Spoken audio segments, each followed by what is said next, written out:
After the corkscrew area, the passage angles up for another 5 feet or so, then turns down over a rock ledge with a sharp 90-degree bend to the left.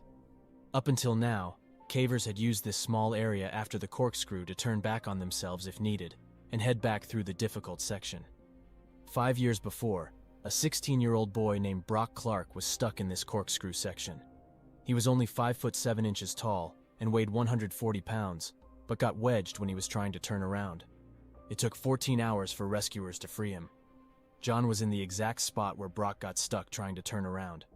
Since John was 6 feet tall and 200 pounds, he clearly knew that turning around in this part of the tunnel was not an option for him. He was in a 12-inch high space, with not enough lateral area for his pressed body to ball up for a turn.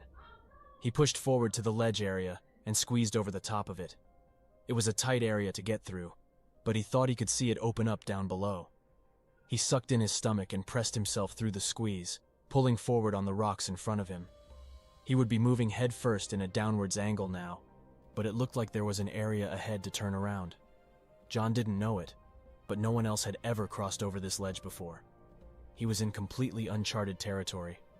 Despite being in an extremely tight and uncomfortable position... I'm sorry, but it's not that hard to put a GoPro on something with a string, right? Beforehand. Like... fucking YOLO swag, procedurally generated fucking death cave. Like, no, just fucking map the shit out and then fucking go. Like... John kept his cool. He was certain that there would be an opening ahead. All along, he thought he was in some part of the birth canal, where many cavers had felt stuck in the constricting tunnel, but ended up being just fine once they reached the other side. Once he passed through a tight zone, he started to slide toward the bottom of this tunnel. He was nearly doing a handstand, trying to hold his body up and figure out how to push backwards. He still couldn't turn, and now he was upside down. Gravity was pulling his 200-pound body against the fading strength of his arms. He yelled out to his brother Josh and told him not to follow him, but to go back out. They discussed his options and decided that moving forward to try to turn around was the best idea. He was collapsing onto his shoulders and head at this point, and needed to make a move to get out of this vertical position. His headlamp gave him a glimpse of a hole in the floor ahead, which might lead to a larger space. He felt a little more hopeful now, thinking that they would be laughing about this misadventure over Thanksgiving dinner.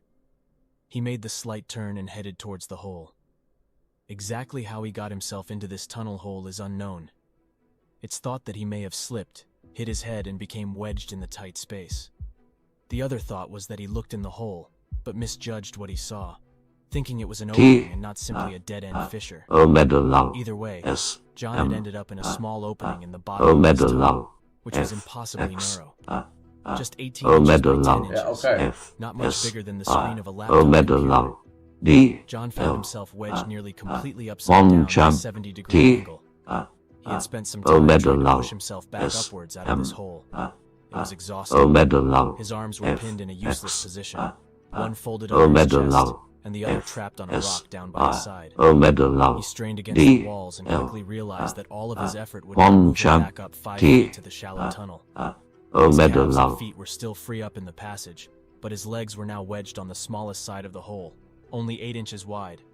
He started yelling for Josh again. His brother knew that he was trying to turn around, so his yells were not a good sign. Josh made his way back into this tight space and traversed the corkscrew path. But unlike his brother, he went feet first this time. He continued toward the sound of John's voice, up over the ledge. He finally came to an alarming sight. He could see the end of his brother's legs sticking out of the rock, as if it had swallowed him whole. He inched forward until his feet could squeeze one of John's legs. He tried to grip and pull up, while John pushed from his end. After several futile attempts, they were both feeling exhausted and frustrated. Josh could see that this was very serious, and they would need professional help to get him out. They agreed that Josh should go get help, and John should try, as much as possible, to stay calm and relaxed. While Josh went for help, one of the other family friends went into the area to speak to John and let him know that he wasn't alone. For several hours, John just remained trapped upside down, focused mostly on the chore of breathing. The fissure squeezed his chest, where only shallow breaths were possible. All of his efforts to move up had actually settled him deeper into the crack. As time went on, gravity continued to pull him against the rough walls of the tunnel, tightening its grip on his exhausted body. Once help had arrived, the first cave rescuer, Susie Matola, made her way to where John was stuck. It was now 12:30 in the morning, and John had been upside down for 3 hours. Susie was just 5 feet 3 inches tall, so working her way through the corkscrew area was much easier for her. Ropes had been tied to her ankles as a precaution in case she got stuck as well. She checked on how John was doing and let him know that they'd be getting him out. He must have had a small wave of relief, thinking that professional help had arrived and he would soon be free of this trap. Susie tied webbing straps around his legs and then fed it back to the pit where the tunnel started. Several attempts were made to pull on the ropes to leverage John back up and out of the fissure. There was just too much friction on the ropes to make any effective release on John. He was still pinned, without the use of his arms to fully assist. After attempting a few things and considering many aggressive options, the decision was made to enlist a pulley system in order to help lift John up and out. A pulley had been successfully used when Brock Clark was stuck 5 years before.